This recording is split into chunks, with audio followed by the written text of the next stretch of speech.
Yeah, sure thing. All right, man, we're recorded. We are live. So, you went to Vietnam. Tell me about Vietnam. Yeah, my wife and I had a lifelong friend who began teaching English internationally and settled down in Vietnam. And so we got our passports. This was actually our first trip overseas and went to Vietnam to visit her, but also just to get some international exposure and see what that was like. And I tell you, it was eye opening, but it was also fun, exciting, and a big opportunity for personal growth. And so we were challenged to travel and be in a society that spoke very little English and to convert currency and buy meals and secure lodgings and travel and all those kinds of things. It got us out of our comfort zone, but it was just incredibly rewarding. Well, how were you received there? I mean, what did the Vietnamese react to Americans like in the areas that you went to? I mean, I know very little about Vietnam. Yeah, so the United States and Vietnam obviously have a very complicated history, one of international interaction and obviously war eventually. But today, I think they're a developing nation, and they are very interested in international visitors who are coming and supporting the economy and buying shops. And I tell you, they still have a communist government in some aspects. However, there's not a more capitalistic society. Every family has a shop at the bottom of their home. They're pushing food or goods that they've made in a cottage industry aspect, and so it was really interesting to see, the government exposure and laws, but also how it's, I would argue, more free market in a lot of ways than the United States.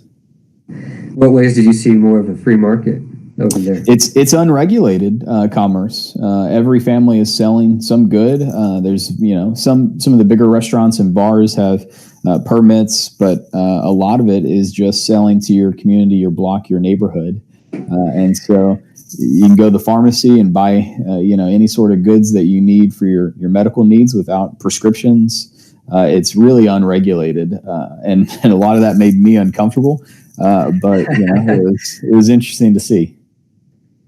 Well, we all know that without regulations, that there's always those few that are going to abuse it. Yeah, sure. We have to hold them accountable. But did that cause any issues with the neighborhoods there, or how are their morals and ethics? No, I think it's still a lot of East Asian culture is very collectivistic in their outlook, and it's what's good for our neighborhood, our city, our country, and it's more, I would argue, collectivistic in the way they view their value set than the United States, which is one of our core defining features for a lot of folks throughout our history has been like rugged individualism, being self-made and taking care of yourself. And there's something admirable about thinking about your neighbor. Yeah, I completely agree. When I was in college and I read Emerson's Self-Reliance, it like shifted my whole life for sure. But now with the quarantine and everything, do you think we'll start seeing that more collective sell to your neighbor type things? I mean, we have things like Craigslist and eBay and Amazon. Right. And yes, and the Facebook Marketplace and OfferUp and all these different apps for you to sell some things you're ready to get rid of. But, it's going to be interesting how this is not just transforming our economy, but it's transforming our collective psyche. And you talk to older generations that went through wars or depressions. You think about the greatest generation and what they had to endure. Millennials, think about what they were born into. Getting into 2-decade-long wars, and then graduating from college in the Great Recession. And just as they are securing their household and their family, now we're hit with a global pandemic and quite possibly another major recession or into depression.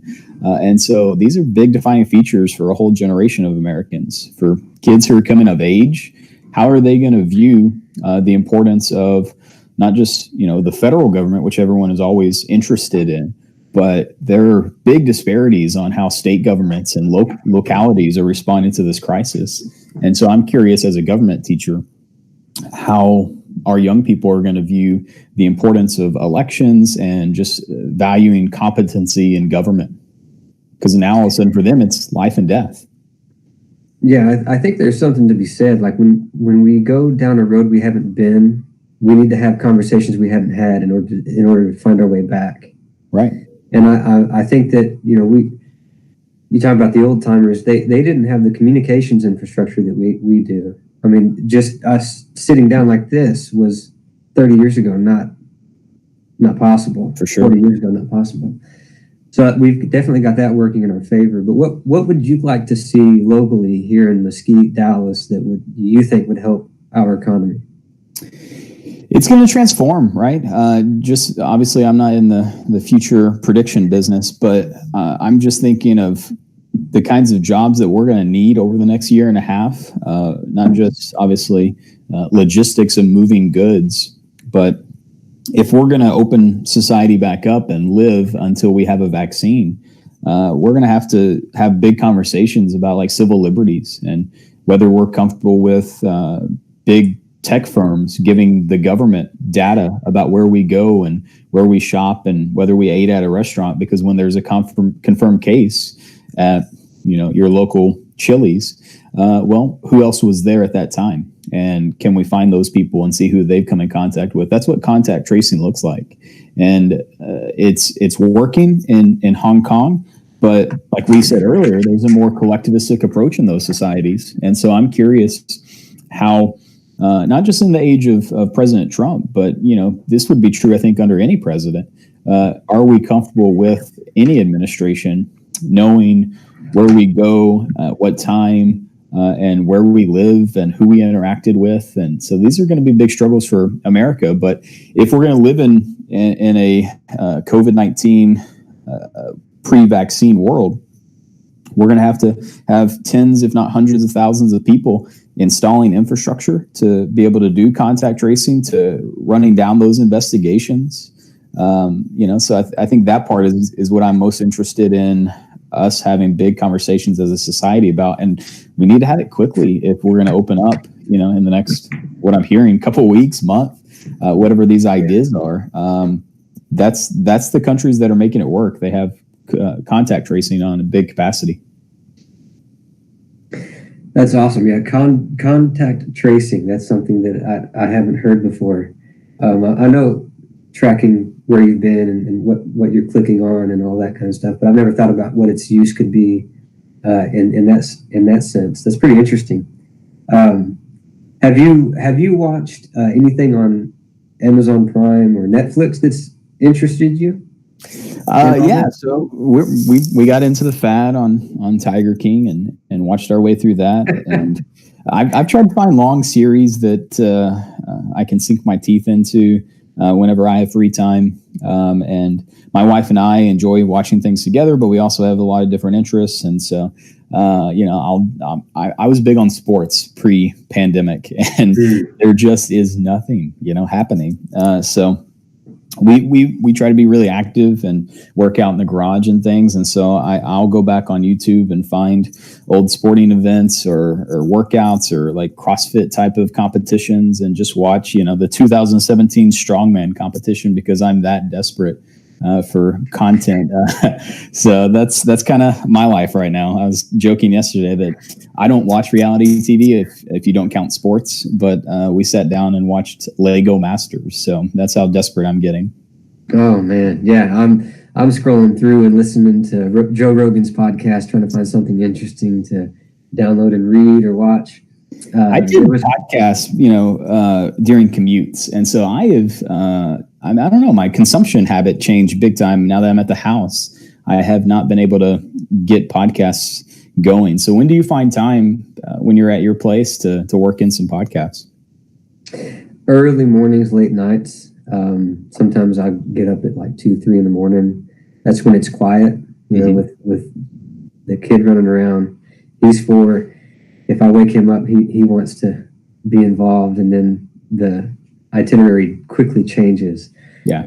From podcast to, hey, let's play with this. So, and I've ordered some stuff through Amazon, and it should be here in the next 2 weeks to kind of improve a little bit. But it's just something that I've talked with several teachers about, and interesting people, and going interesting places. And I just figured, why not? I mean, I'm not doing anything else. Absolutely. Throughout all this. So, yeah. And it's just, it really started as a hobby, and now it's kind of evolving into something else. But I've spent a lot of time with just talking to people about things that are going on, and seeing interesting perspectives and viewpoints on social media, and wondering how in the world could somebody be that wrong, Yeah. And why is nobody else holding this conversation?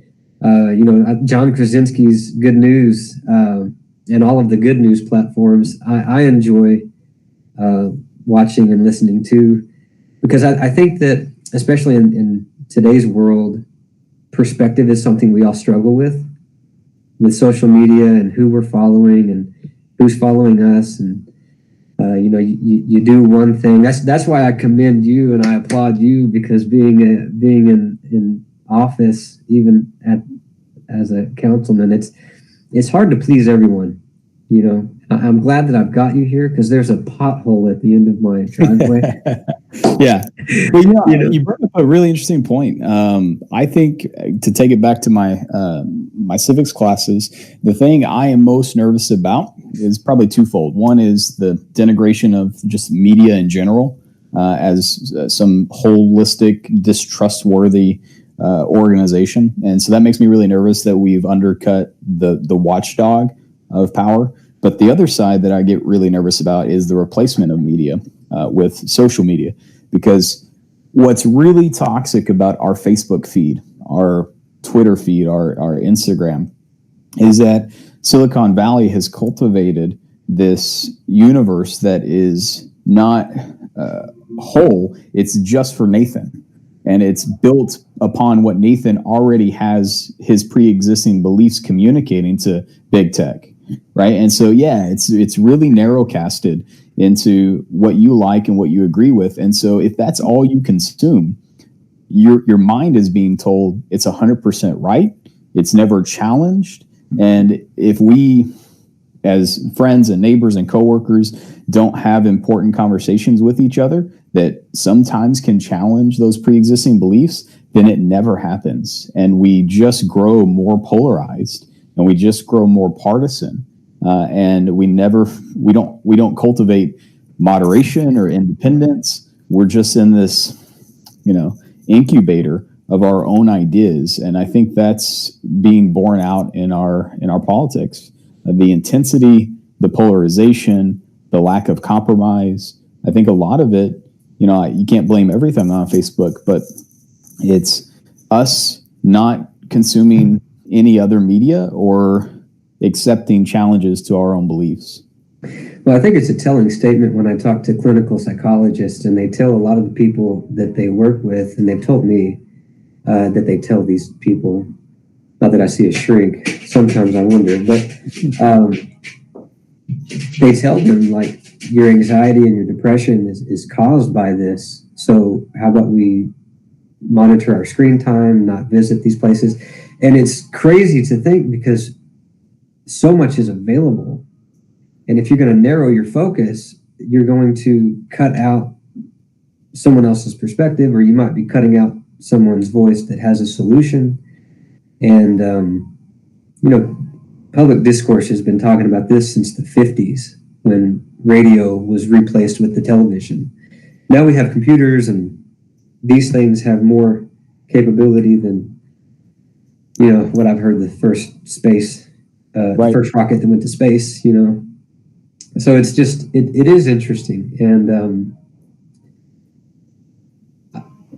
your perspective shifts with each stage of life. So when you have children, it shifts. When your parents get elderly and they're reliant on you, and then they pass, it shifts. And then you just go on to the next season. And you're right. Looking at the generations that are coming up behind us, and it's happening very quickly. We have got to prepare them, for life post COVID. 9/11 was the big thing that happened. I think in my generation, I was a freshman at Mesquite High School, and I was in Todd Ritter's class, and I remember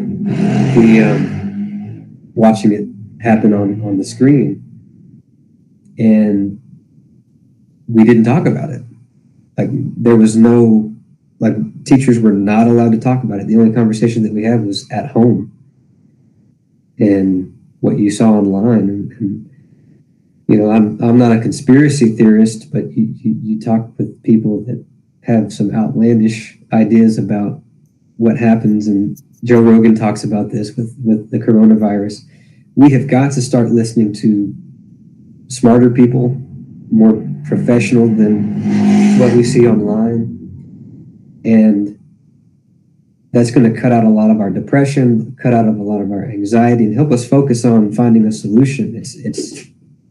There's not one way to fix all of it, but if we can pinpoint the problem, we can work towards a solution. And I think that a lot of people in a lot of places are just tired of trying to fix problems that aren't there, with solutions that aren't really catered to the right problem. I talked with a pastor in Dallas that,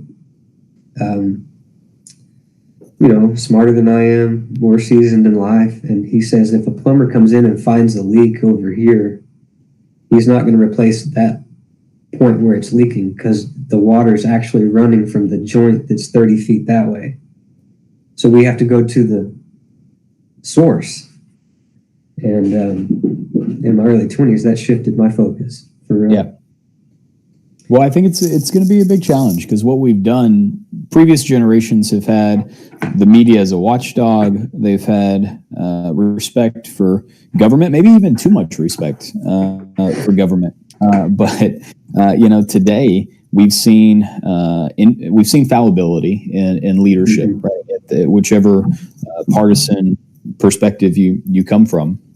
We know even the most powerful people, even the wealthy, they're fallible people, maybe even with an agenda that isn't helpful for your life. But we've replaced the media as watchdogs with the opinions of our friends on social media that already agree with us, right? And we've also denigrated experts. I hear politicians campaigning, local, state, national level, with vernacular that speaks to somebody's got to tell these experts to be quiet.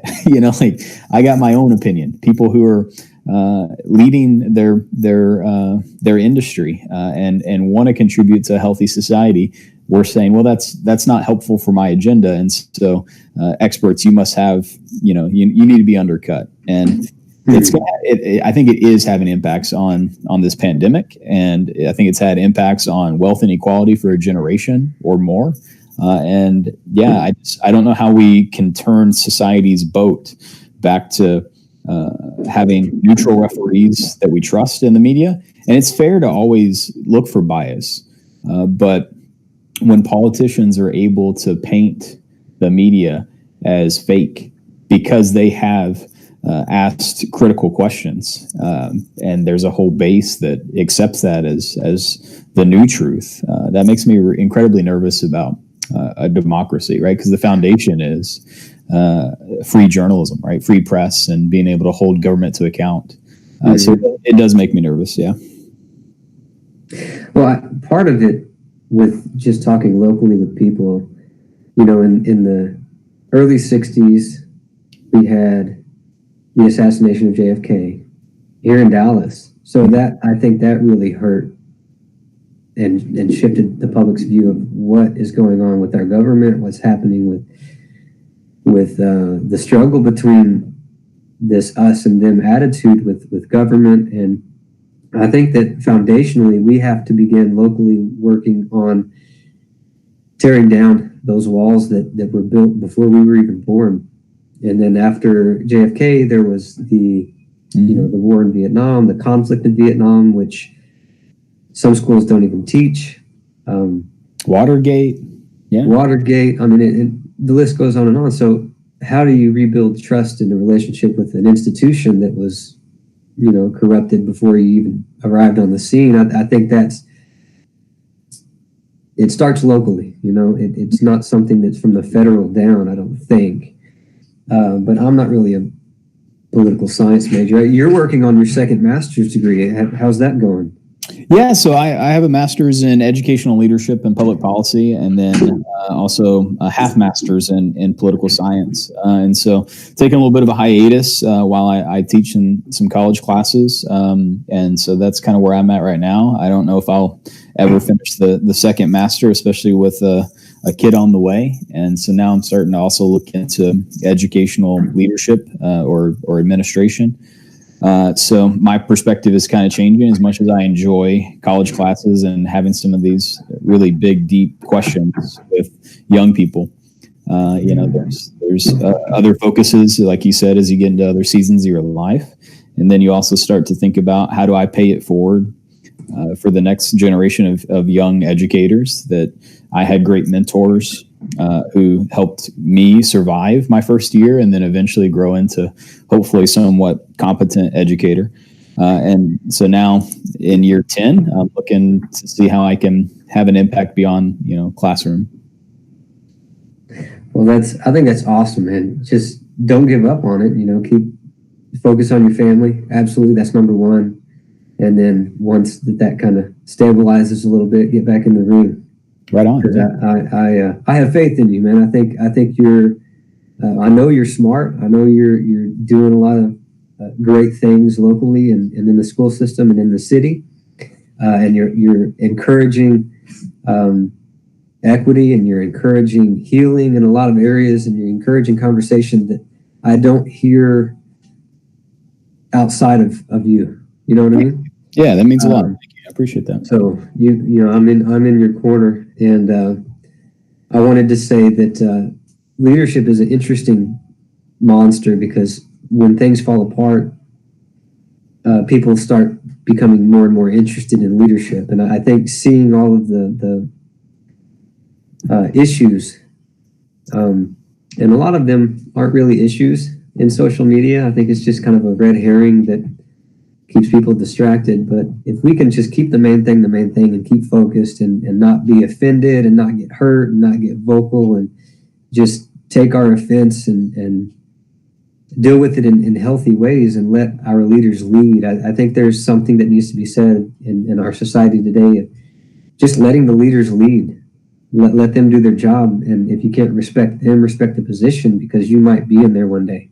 And if you're going to react one way to leadership, and then you're in that leadership role, and you understand this, people might come at you the same way. So just pay it forward and keep going in that direction. I wanted to ask, before you got off, there was a documentary that I watched, and it was called Sweden: Lessons for America on Prime. Are you familiar with that one?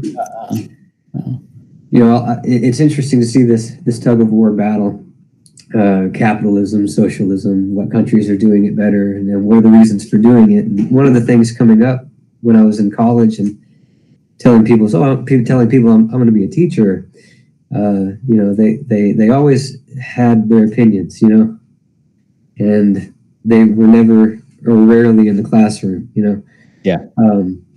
But I think that we need to use the communications that we have and ask the questions: is there a better way to do this? And if so, how do we do that? Who knows more? Who can we learn? Because at the end of every conversation, you're either going to walk away with something new, or you're going to have the opportunity to give something to someone else so that they can go and improve and be better. And I know that's your philosophy on a lot of things. But Sweden, Lessons for America, it's an interesting documentary. I'm not a socialist. Yeah. But I think that there are things we can learn from them, and the differences across Swedish culture and population and demographic versus American population and demographic and culture. Like, we just have to ask the question: is there a better way of doing this? Let's check that out. And so you've seen it. Let me kind of ask. Here's the perspective. I've had some good conversations with economists and even our local economics teachers. I think a lot of our paradigm on economic structure is kind of boiled down to capitalism versus communism, or sometimes we replace communism with this socialist, democratic, European style. But for me, and so you've seen the documentary and you correct me, but I just kind of would push back against that paradigm. For example, my experience with Vietnam, to me, they were more epitomizing what a free market economy looks like. There was less regulation. And so I would say the United States in huge capacities isn't laissez-faire, free market, 100% capitalistic. To your earlier point, we have really important regulations, right, on food and health and drugs and airplanes. We want to make sure those are inspected before we get on. And so I think the idea that we are having a battle for the American economic soul between socialism and capitalism just isn't true. I would argue we're having a conversation that tinkers on the edges of what is the appropriate role of regulation. And for your healthcare decisions, would you rather be a corporate board that is deciding whether your plan in the fine print actually covers your medical necessity, or would you rather a democratically elected Congress refine those laws, right? Who do you have more accountability and control over? And that's just one segment of the economy. But I just think in 30-second attack ads come November, we're going to get really tired of capitalism versus communism. And I just, we're tired now. Yeah, already. And I just don't think it's accurate of where America is, or even where the Chinese are, or Vietnamese, or any of these countries. What we're all wondering is, how can we allow private choice of what goods and services we create and buy and what jobs we have, but also make sure that those are safe and that there's equity, between not to start filling the burn and talk about Bernie Sanders too much, but what is the appropriate level of wealth inequality? And you're a public education teacher, and so am I. And earlier we were talking about charter versus private school versus Montessori versus public education. And I talked to a lot of being in municipal government, a lot of older folks, and they're irritated that their local tax dollars are going to public schools sometimes, because that's not a service that they use anymore at their stage of life. And I just really try to challenge people that have that perspective with someone invested in your life, someone invested in your education. Those roads were built 30 years ago, not with your current tax dollars, but with the previous generations. And so maybe this is too collectivistic an approach. How do we come together as a neighborhood, as a city, as a state, as a country, to make the necessary investments for the next generation? And that's not a me decision. That's a us decision, because the previous generation invested in my life. That's why I was able to go to public education. That's why I got to play in parks and had police officers that protected our streets and all those kinds of local investments. And I think we need to build more of that into our economic outlook as well. But that's a big debate still. Rugged individualism versus collective approach. So, yeah, people get comfortable and they don't want to change. You know this, and it's the older you get, the harder that is. But I think that's something that we need to be reminded of, is that those roads were built before you got here by people that you've never met, and this free enterprise, free public education is really a not-for-profit organization, and people have spent millions, tens of millions, securing that for you. And Amazon wouldn't exist without it, right? Like, the most successful person in the country and the world, the most successful company, it is built upon the backs of that public investment. Those public roads we just talked about, that's how the Amazon trucks get there. They also have a driver's license that is given by the Texas Department of Public Safety. All those employees that are working those machines have public education, right? Like Amazon exists because we've made those collective approaches, and shouldn't they reinvest in the next generation, right? Like, and I think that's missing in a lot of our capitalism versus socialism conversations. Capitalism doesn't work without that big infrastructure that we all need to make investments to the public good for. Absolutely. You were talking about Bernie Sanders. My knowledge about Bernie Sanders is about like this, but he was on Joe Rogan's podcast, and I sat down and listened to him for a couple hours.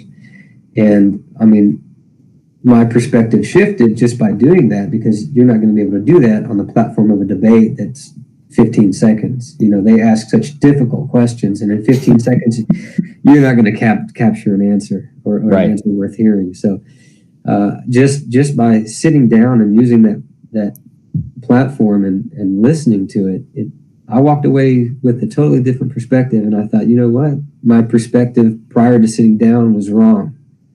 And now I've got a little bit more information. And I was educated even then. And that was a sweet deal. But I'm always fascinated with going to different countries, learning about their education structure, learning about what they do that works. And we were in the Bahamas a couple of years ago, and the taxi driver, we were just driving around, and I was asking, he was showing me the police station and telling me about the chief of police. And I asked him, tell me about your school systems and how do y'all handle discipline? He said, if a student gets in trouble, they are disciplined by the principal, or the teacher first, then the principal. And then when they get home, the parents take them to the neighbor's house, and they bring the neighbor in. And then the next closest relative comes, aunt, uncle, whatever, grandmother, grandfather, and they discipline the kid. And then after all of that, then the parent one-on-one works with the kid and disciplines them. And we laughed in the cab because he said, you know how many behavioral issues we have on the island? And I just started laughing. So with your experience in Vietnam, what's their education system like? Yeah, there is big wealth inequality, right? And so there is a public education that exists, but it's low resources and low opportunity. Whereas the family that has more wealth can purchase an education that gets them ready for the world. My friend who teaches English, all her students come from kind of the elite backgrounds because those are the families that can afford to get them into those schools. And so it's counterintuitive for what you think of with a communist country. But it's some would argue that it's similar to the United States, where we have a baseline public good education, and then those that have resources can purchase, their way into a different level of education. A lot of countries have that philosophy. I know in Mexico, in my conversations with people that have gone down there, and I've been a couple times, you pay, and if you can't pay, you don't go. Right. And that causes a lot of social issues and economic issues and things like that. But I think with every system, they do things well and they do things wrong. You're not going to have a perfect system built by imperfect people. But if we just stay true to asking, is there a better way of doing this, and who can we learn from, and what can you share that would help my organization, we're going to have an economic growth and a cultural growth like we have never seen before. And I think that value of constant improvement, but they're also built upon it, or actually I think predicated it, is the idea of critically analyzing that institution, right? And I think that's a value that we need to cultivate, not just for education, but for corporate America, for governmental leadership. I think we need to have really critical lens on assessing it's doing well and whether it can be improved in the future, right? Because there are a lot of powerful people who the status quo is working for really well right now in each one of those categories of education and business and government. And so if we're going to improve it and we're going to make it more equitable, then we have to challenge that status quo. Awesome. Very good. Well, Jeff Casper, man, I appreciate you coming on here. I want to be respectful of your time. I know you've got an 11 o'clock. and I've got some things I want to get done here. But would you be open to doing this again? Yeah, sure, man. I enjoyed the chat, and awesome. What else am I going to do? Watch Lego Masters? There's only so many episodes. Maybe we can have a Lego Masters episode where you watch one and we talk about it. Oh man, yeah, that would go viral for sure. That's the content people are begging for. I'm telling you, and then we can go to cat videos and all sorts of stuff. That's funny. All right, man. Well, I will reach out to you, and Councilman, I appreciate it. Thank you very much. And I'll talk to you next time, okay? All right, Nathan. You take care. Thanks. All right, you too. Bye-bye.